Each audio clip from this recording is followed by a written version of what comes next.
여러분 한 주일 동안 평안하셨습니까? 이렇게 창세기 6장 오늘 8절의 말씀을 가지고 1, 2, 3 말씀 묵상 같이 할 수 있게 되어서 너무나 감사하게 생각합니다. 성경책을 다 오늘 펴주시고요. 성경책을 펴놓고 짧은 성경절이지만 같이 말씀 묵상을 했으면 좋겠습니다. 창세기 6장 8절에 있는 말씀입니다. 창세기 6장 8절 제가 읽습니다. 그러나 노아는 여호와께 은혜를 입었더라. 아주 짧은 성경절이지만 정말 하루 종일 묵상할 수 있는 은혜 넘치는 말씀입니다.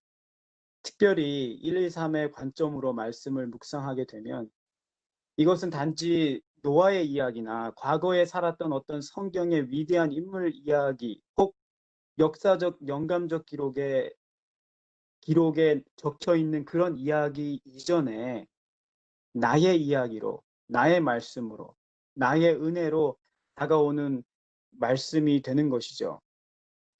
그러나 노아는 여호와께 은혜를 입었더라. 우리는 흔히 노아를 우리와 다른 어떤 특별한 성인과 같은 존재로 인식하고 있었는지 모르겠습니다. 그래서 노아가 일찍부터 어떤 특별한 신앙의 능력과 높은 믿음의 경지에 이르러 있었고, 하나님께서 세상을 이렇게 내려다보시다가 높은 표준에 올라선 노아를 선택하신 것이고, 그는 보란듯이 불굴의 의지와 인내를 발휘해서 120년 동안 기별을 선포하고 마침내 방주를 완성한 것이라고 생각하고 있었는지 모르겠습니다. 하지만 오늘 본문의 말씀은 분명하게 말하고 있습니다. 노아는 여호와께 은혜를 입었더라. 몇 주 전에 제가 이 말씀을 보다가 문득 성령님께서 이런 생각을 주시는 거예요. 노아도 역시나 은혜가 필요한 사람이었구나. 노아도 은혜로 사는, 은혜 없으면 안 되는 사람이구나. 노아도 나와 같이 죄 속에서 잉태되었고 사망의 운명을 갖고 태어난 가련한 인간이고, 그래서 매일 매순간 넘치는 은혜가 없으면 죽을 수밖에 없는 죄인일 뿐이구나. 이런 생각이 들어오니까 오늘 본문의 말씀은 곧 제 이야기가 되는 것이죠. 나에게 직접 하시는 말씀이 되어서 하나님의 사랑의 음성이 이렇게 파도처럼 밀려오는 것입니다. 여러분, 저와 함께 여러분의 이름을 이 노아의 자리에 넣어가지고 말씀을 한번 읽어보겠습니다. 저는 여러분의 음성을 들을 수 없겠지만 각자 계신 곳에서 성경을 보시면서 노아의 이름에 여러분의 이름을 넣어보세요. 그러나 문경욱은 여호와께 은혜를 입었더라. 하루 종일 이 말씀을 묵상해도 질리지 않을 솟아나는 생수와 같은 말씀입니다. 여러분 혹시 과거의 일로 혹 지금 내가 처한 형편을 보면서 후회와 자책감으로 괴로운 분이 계신지도 모르겠습니다.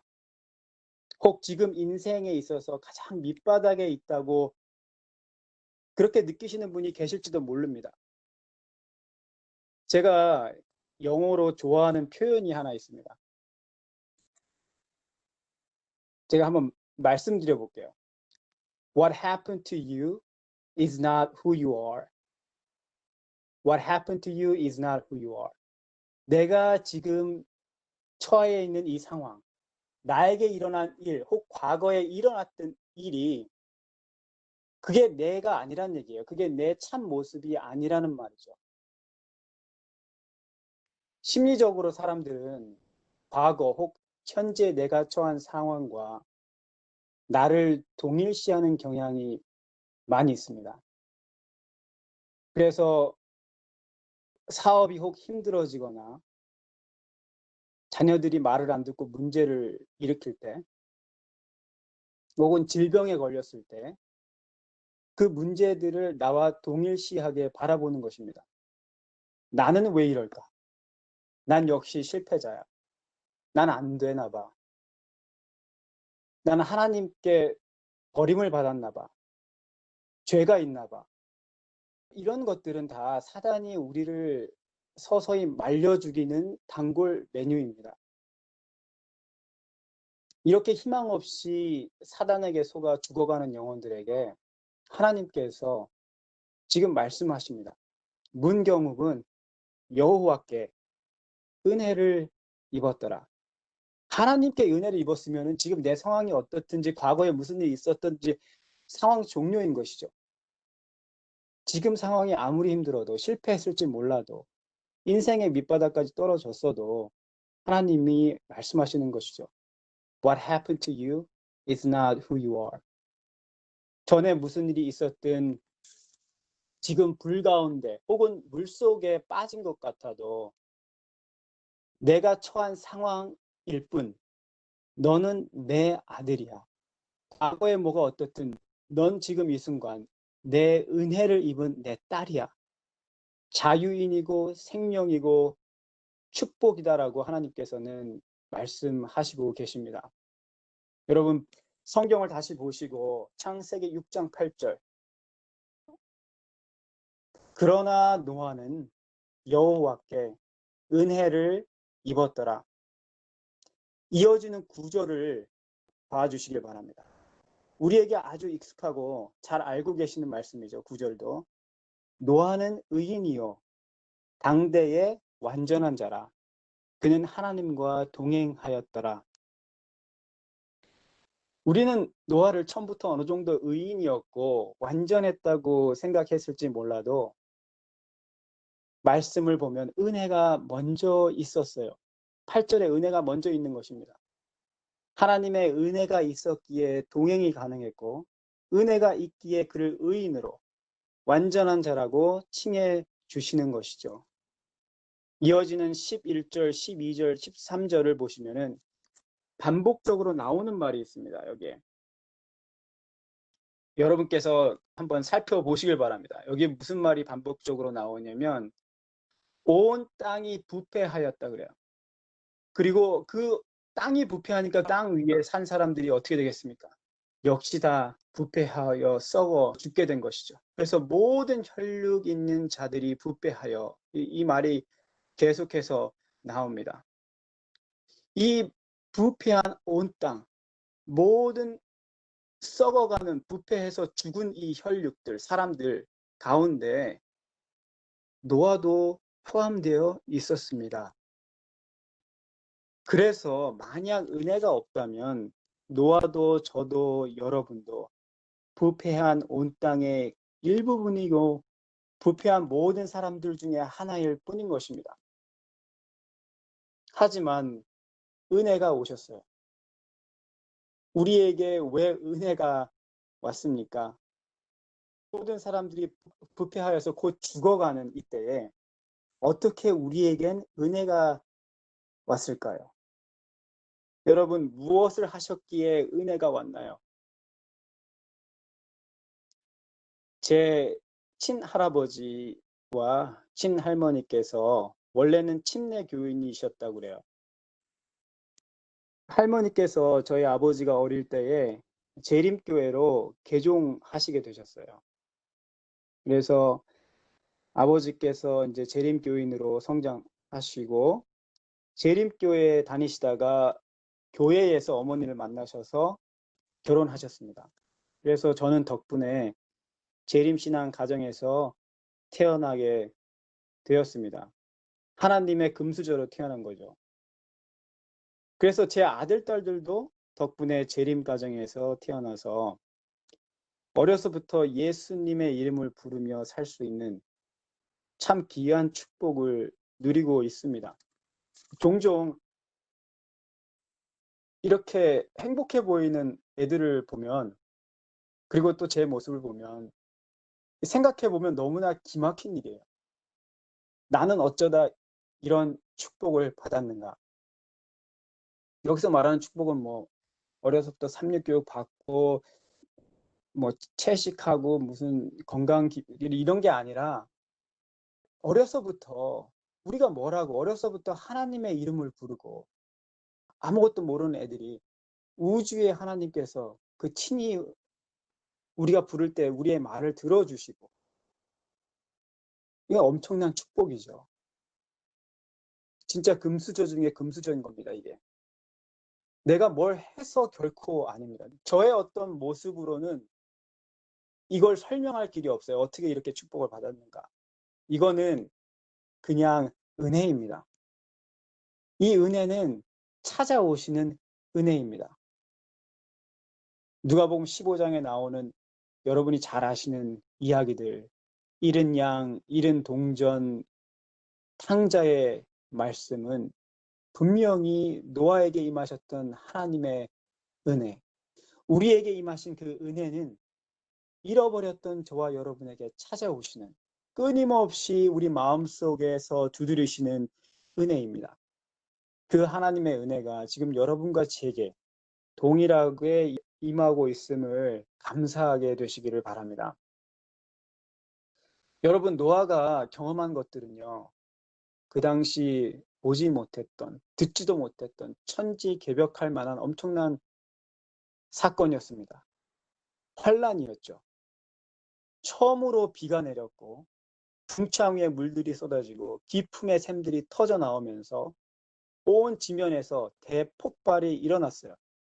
그래서 산들이 있던 곳에 산이 없어지기도 하고 평지가 산으로 바뀌기도 했습니다. 산이 옮겨 다닌 거죠. 상상을 해보시길 바랍니다. 그 공포감이 어땠을지를. 결국 온 땅이 물에 덮이는 인류 역사상 초유의 환란이 일어났던 것입니다. 이 극심한 환란 속에서 노아는 방주 안에 있습니다. 요동하는 물결 속에 방주가 격렬히 흔들리고 배를 부서뜨릴 듯한 몰아치는 그 파도 위에서 이리저리 흔들리는 그 방주 속에 있던 노아를 생각해 봅니다. 마치 가상현실 게임처럼 연달아 일어나는 온갖 위험한 그 상황들이 노아의 오감을 통해서 찌릿찌릿 느껴져지면서 그 압도적인 그 재난 앞에서 긴장되고 무서운 일들이 많이 일어났을 것입니다.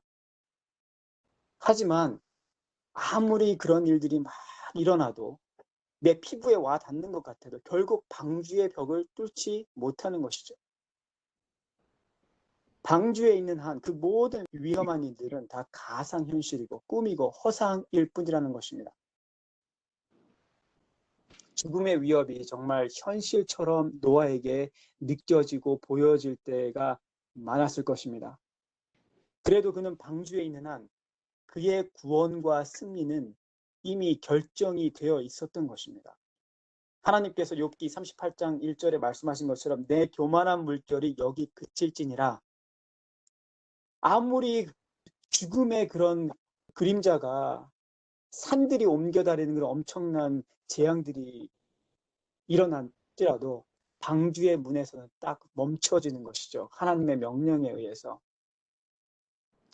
이제 제 말씀을 줄이면서요.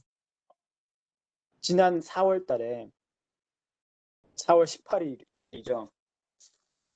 그날 안식일이었습니다. 코로나로 온 세상이 다 문을 닫고 교회도 문을 닫고 언제 다시 열릴지 모를 상황이었고 온 세상이 앞날에 대한 불확실과 염려로 가득하던 때였습니다. 그날 예배 방송을 위해서 교회에 갔었는데 목사님은 앞에서 설교를 하시고 방송실에 이제 한 분이 뒤에 계시고 저 혼자 텅 빈 예배당에 앉아 있는 거예요. 너무 분위기가 이상했습니다. 마치 바람처럼 모든 것이 사라진 것처럼 느껴지는 텅 빈 교회 그 예배당에서 목사님을 혼자서 이렇게 바라보다가 목사님 멀찍이 앞에서 말씀하시고 계시죠. 허공에다 대고 말씀하시는 것처럼.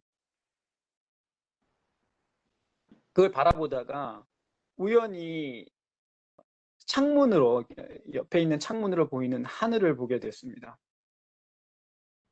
그런데 그날 하늘조차 어찌나 구름이 많고 어둡게 보였는지 몰라요. 마치 불확실하고 암울한 우리의 미래를 보여주는 듯 했습니다. 그 순간 하나님이 이런 생각을 주셨어요. 그렇구나. 앞으로 우리 앞날은 점점 힘들어지는 것이구나. 더 많은 전염병이 돌 것이고, 환경은 더 나빠질 것이고, 사랑은 점점 더 식어가고, 불법은 성하며, 결국 창세로부터 없던 환란이 임하는 것이구나. 하지만, 여기서 하지만이 중요하죠. 하지만 이 모든 여정을 나 혼자 가는 게 아니고, 하나님과 함께 예수님의 방주를 타고 간다는 것을 분명히 듣게 하셨어요.